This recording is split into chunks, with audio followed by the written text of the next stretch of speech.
حضرت کائنات را آفریده است. پیامبری که درجه و منزلت به حد بلند کرده است که اگر چند از روی حساب تاریخی از همه آخر پا به عرصه هستی گذاشتیم، فردا روز قیامت خداوند بزرگ امتیاز برای امتهای محمد صلی الله علیه و سلم بوده است. پیش از دیگر امتها داخل جنت میشوند. مگر این نعمتی کم است؟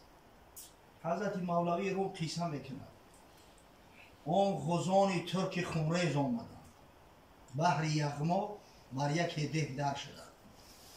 همین قوم قبیله ترک اوغوز ولی همین سلجوقیه و اینای قبیله کی که آخر الامر عثمانی شدند، اینو در ابتدا همین کار و کسبه شد غارتگری و دزدی و راهزنی بود.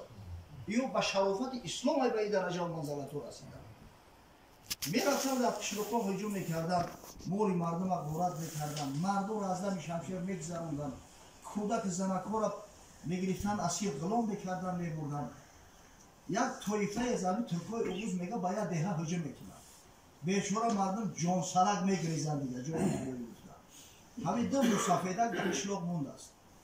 دو تن از اعیان آن ده یافتند، در هلاک آن یکی بیشتر افتادند.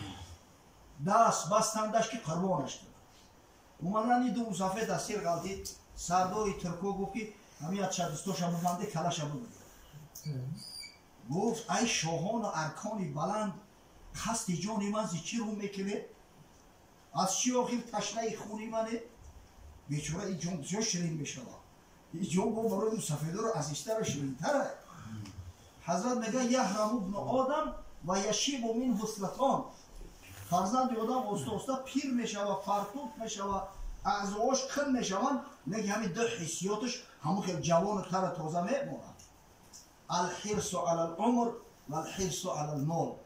یکیش همین حریصی به حیات. 100 ساله شده میگم چون مرده که خودم میبرم بخیار اکیده امید رو. دویمش همین مال دنیا هر قدر زیاد شود همون قدر چشمش حریصتر و حریصتر میشود. این بچه گفت من چکار کردم که میخواه بکشیدم؟ من گناه نکردم آخه. گفت تا ترس برای بیارد زند تا بترسد او زر پیدا کند. سرداری ترکا گفت حقیقتا تو گناه نداری، چرا با او خاطر بکشیم که این رفیقت بترسد. بترسد همون تیلوی بجور کرده که چون شدیشون بتر. عادتا زمان پیش که سیف نبود مردم تیلو و تنگه را دتای خود رو میکنند. گفت چند وهم است ما هر ده یکیم، در مقام احتمال و در شکیم. مروه رو بکشید اول ای شهان تا بترسم من دهم زرانی شو. آخه همون ترس بچه حلاکو چی رو نمیکشیدم من بترسم تیلو رو نشون بکنم. چی رو دستوی من را بسته؟ نه قرعه پرتوفته نه یک شهر را ایم من سر کرده. و حضرت صلی الله علیه وسلم قسمت نصیحت میگذارم. پس کرمهای الهی بین که ما اندر آخر آمدیم در انتها. آخرین قرنها خیر القرون در حدیث است آخرون السابقون. این کرم نعمت پروردگار را ببین ای همه آخر ما را برآورده است. در حدیث صحیح حضرت اومده است که همین امتهای من از روی تاریخ آخرم که باشم فردا روز قیامت سابق است همه هستم. تا هلاک قوم نوح و قوم هود نادی رحمت به جان ما نمود. و چی خاطر؟ این قصه نوح علیه السلام وقتی قومش در قرآن بخونیم، قصه هود علیه السلام با قوم عاد بخونیم، همین برای ما را عبرت شود. کشت ایشان را که ما ترسیم از او. برای چی نصف نابود شو کرد؟ برای چی قصه شما در قرآن آورد؟ برای اون که ما بترسیم که بس که عاقبت همین کارا زیان و ضرر بوده است. عاقبت این کارا خسران بوده است، غضب خدا بوده است. کشت ایشان را که ما ترسیم از او، ورخدیم برعکس کردیم. وایید اگر ما را میکشتی برای او را درس عبرت بشیم، وای به حال بکنی چه حالی میشه. یک نعمت پروردگار است که خدای تعالی برای امتهای محمد صلی الله علیه و سلم نصیب روزی گردانیده است. حضرت صلی الله علیه و سلم با افتخار میگفت، حدیث امام مسلم است در صحیح مسلم که در برابر صحیح بخاری صحیح ترین کتاب‌های روی دنیا حساب می‌کنند، ثبت شدگی است از حضرت ثوبان مولای پیامبر صلی الله علیه و سلم. حضرت فرمود لا تزال طائفة من امتی ظاهرین علی الحق لا یمنعهم من خذلهم حتی یأتی امر الله و هم کذالک. هرگز گفت در بین امتهای من همه امری به معروف منقطع نمیشود. همیشه یک گروه هستند که به حق گام میزنند، به حق عمل میکنند. لا یمنعهم من خذلهم، هرچند که کوشش میکنند که منشو کنند، بروش جور ظلم میکنند، اما همین باز شونه میدارد تا زمانی که روز قیامت میشود و اینا در همین کاری خود در وعده پیش الله هم که پافیشا رو مستقیم میمونند. میگه جوان مردا گفت در امت من هستند. با خدا قسم در همون عصر زمانهایی که ظلم از سر روی مردم میبرید، همیشه در تاریخ اسلام میبینید جوان مردایی بودن که حقیقت هم میگفتند، از گفتن حقیقت خوف و هراس نداشتند. در المستدرک امام حاکم اومده است میگه که باره یک بدبخت یک عملداری در زمان هم اموی ها بوده است، پادشاهای اموی. میگه در باره اسوار حضرت علی را در مدینه منوره در پیش بازار دشنا محقورت کردند. مردم بیچاره اکثری مردم خیلی رمه گوسفند انداخته، جرأت ندارن گپ زنن. حضرت علی را خلیفه راشد داماد پیغمبر را دشنا محقورت کردند. این مردم گردناشو کجا نگه دارن. هم وقت میگه سعد ابن ابی وقاص رضی الله تعالی عنه تیوشی. حضرت سعد صحابی پیامبر صلی الله علیه و سلم است. پرورده مکتب محمدی است. مسافر چی دارد میگه؟ خست اومد گفت چیگه پس چی مردم جمع شدی؟ گفتن این مرد علی ابن ابی طالب دشمن بودست. میگه همون که با غیرت اومد از مهور از رجومی اسبش کشید. گفت یا هادا حالا ما تشتم علی ابن ابی طالب. بدبخت گفت تو کیه که علی پسر ابو طالب دشمن میدی؟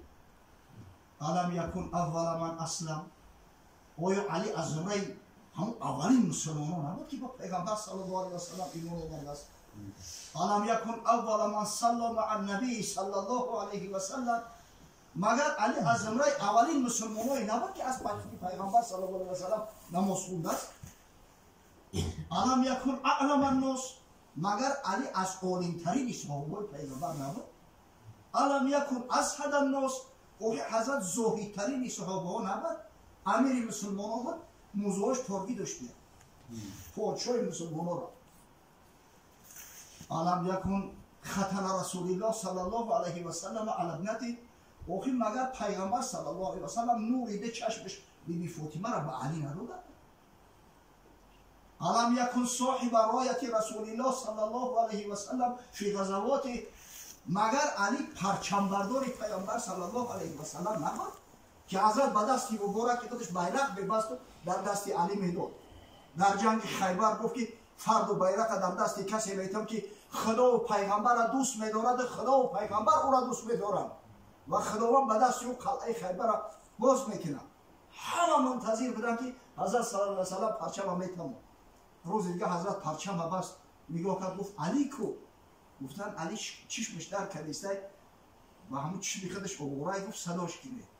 حضرت نگاه می توفی مبارک همین شفت در چشمش یا با دست مبارک یا شکیدش چشمش سالم شده، پرچم در دستش داد و همون قلعه اولی خیبر که از همه قوی‌ترینش به فتح شد. بعد هم نگاه نجام سر داد، دست به دعا برد، گفت اللهم این هذا یشتم ولیا من اولیایک. پروردگار خدا دیدست که این پلید یک دوستی از دوستای تو را دشنا معقورت کردست. فلا تفرق هذا الجمع حتی تریهم قدرته. پیش از او که همین مردم بی‌غیرت و بی‌همت پروکرده شود، خدایا یک قدرت نشان بده. همین وقت میگه اسب توری سواره را هم گلوش که دنگل کرد در پیش قدرت پروردگار چیه؟ میگه رفت زد در یک خرسنگ مغزی سرش هم جوشی در پیش چشم مردم. یه روایت ابو خازیم کرده است در کتاب المستدرک علی صحیحین، اسنادش میگه به شرط شیخین صحیحین. امام ذهبی شمس الدین ذهبی با در تلخیصش موافقت میکنه که صحیح است، میگه به شرط شیخین. سبحان الله. خاطر شاید کسی بگه که اوکی صحابه های پیغمبر های جوی گپ نیست که صحابه همین خیلی بزرگ بود. همین غیرت، حیمت، حمیت صحابه به تابعین رسید الحمدلله. در زمان همون خلافت اموی ها هشام ابن عبدالملک پادشاهی بنی امیه میگه با مکه مکرمه اومد برای صحبت بعد امر کرد گفت یگان صحابی را بیاید 4 تا صحبت کنه از زمان پیغمبر از حدیث های رسول الله صلی الله علیه و سلم کی گفتن یا امیرالمؤمنین نیستن دیگه مردن هم صحابه خیلی گفت یگان تابعی را بیارید میگه حضرت طاووس یافتن طاووس ابن کیسان این طاووس ابن کیسان در پیش 500 صحابی پیغمبر صلی الله علیه و سلم تعلیم گرفته است علم آموخته است میگه طاووس آمد در قصر پادشاهی در اومد و کوشش های پشت نکشیده مردم با کوش استودگی این حضرت اومد کوشش هم رو پویدی چی کرد اومد همین تا رو برای پادشاه هم تشیش گفت السلام علیک یا هشام کیف حالت یا هشام این تلخش کفی